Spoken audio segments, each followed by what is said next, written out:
What do the world's richest men like Jeff Bezos, Elon Musk, Warren Buffett, or Mark Zuckerberg have in common? They all know how to play the tax game and only pay a fraction of taxes compared to their wealth. So in this video, I want to talk about how they do it and what can we learn from them.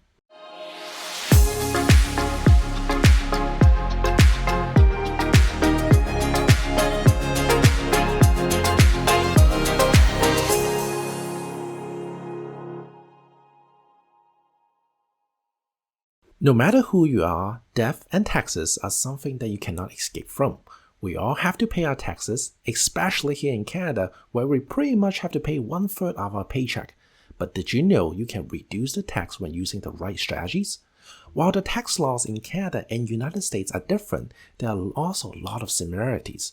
So it's worth it to look at some of the strategy that billionaires use to keep their wealth.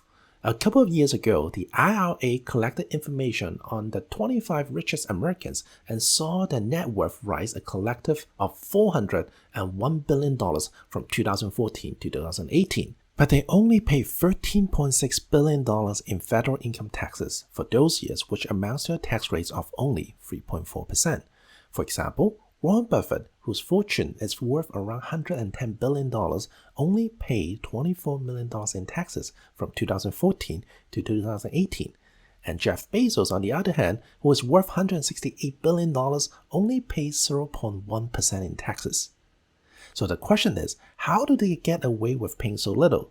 Now, we may not be able to copy all the tricks, but I want to share the general strategy so we can learn from them. So let's get started. The rich are largely able to lessen their taxes because their source of income are different from the average person.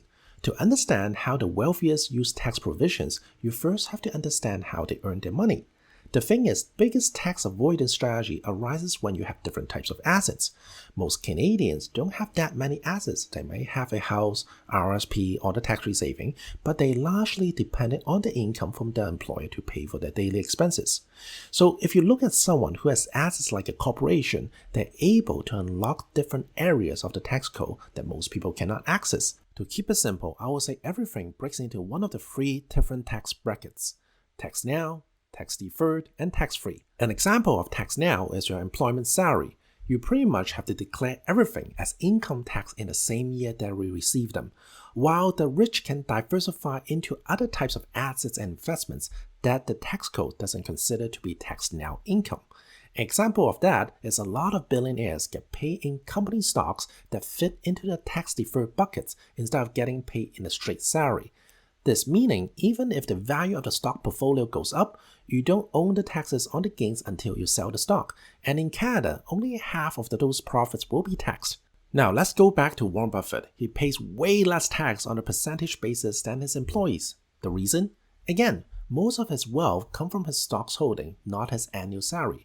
Now you might say the billionaires in the United States get away with this, but surely not in Canada. Well, let's take a look at Toby Lutke, who is the founder of Shopify, which is now one of Canada's most profitable and largest companies. The thing is that Lutke holds 7% of Shopify stocks, and in 2020, his compensation was at $15.1 million based entirely on stocks. In other words, he doesn't have to pay taxes on these until he sells them. By shifting the money he earned from salary to stock, and just like other CEOs are able to decrease the amount of money they pay in taxes and control when they pay it. This is something the average person cannot do because they don't have extra money lying around that can help them get through until they sell the stocks. Another way rich people pay less tax is through corporations. In 2018, Amazon pulled in $232 billion in global revenue, and yet its federal tax bill was zero. In 2020, at least 55 of the largest corporations in America, including FedEx or Nike, didn't pay any federal income tax.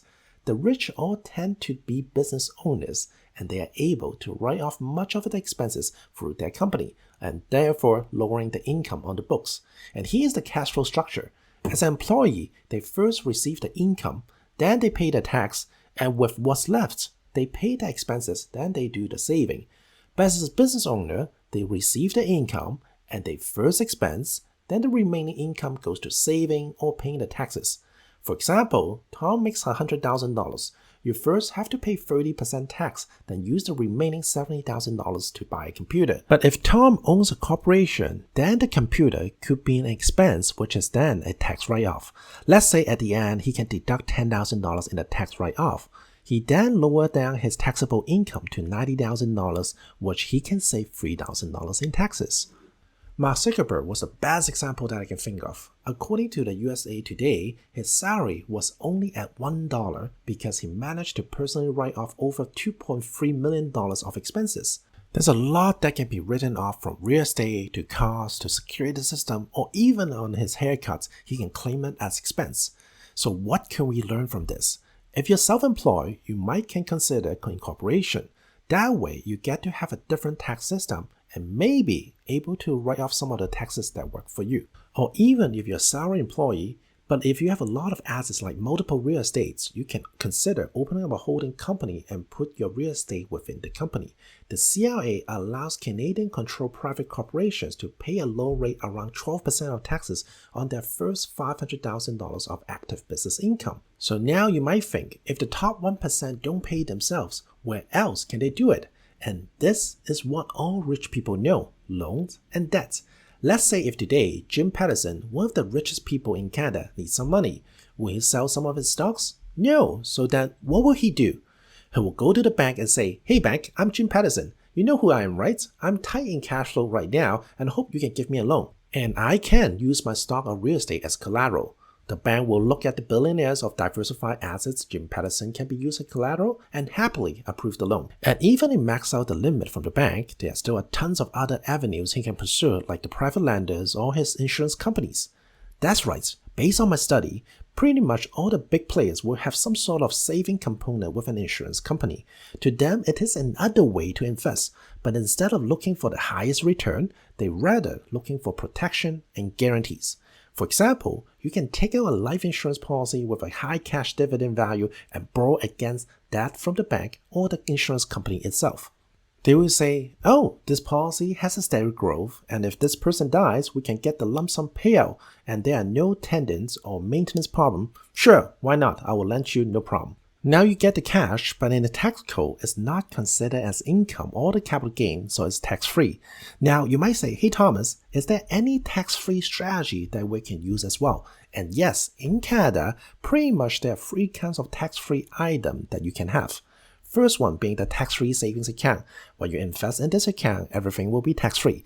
For example, if you're 18 and you invest $6,000 in a regular account with a 5% return, and every year, say you need to pay 20% on the interest, and after 30 years, by the time you're 48, you will have $350,000, and then you still have to pay the capital gain for the amount that you have to take it out. Versus, you will have around $420,000 if you invest in a tax-free saving account without any tax consequences. So you can still consider a low-income retiree, but you have $1 million in your tax-free saving account by the time you're 65. The other one is your principal residence. When you sell your principal residence, you don't have to pay any tax. It becomes so powerful when you have a property many years ago and then you downsize it for retirement. It becomes a tax-free fortune to fund your retirement and will not affect your retirement benefits.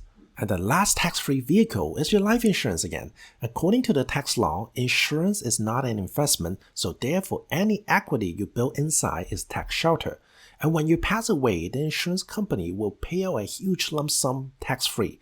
This is extremely important for estate planning because a lot of people concern taxes about their current income or their current investment gain, but they forgot our government will make the most on our death. When we pass away, without planning, we can easily give up half of our entire saving to our government. And that's why you always hear about the billionaires making trusts, donations, or lawsuits. If you guys like to know more about estate planning, comment below and I will make a video about that. So to wrap it up, this is just some of the general ideas that how the rich can keep their wealth. But I want to say there are lots of things that we can learn from them. The question is, are we learning? Are we being receptive? It's important to keep learning, get to know what's out there, then one day you'll be the top 1% too. Hey, thanks so much for watching. Make sure you smash the like button and click the little red button down below for more videos like this. This is Thomas, and I will see you in the next video.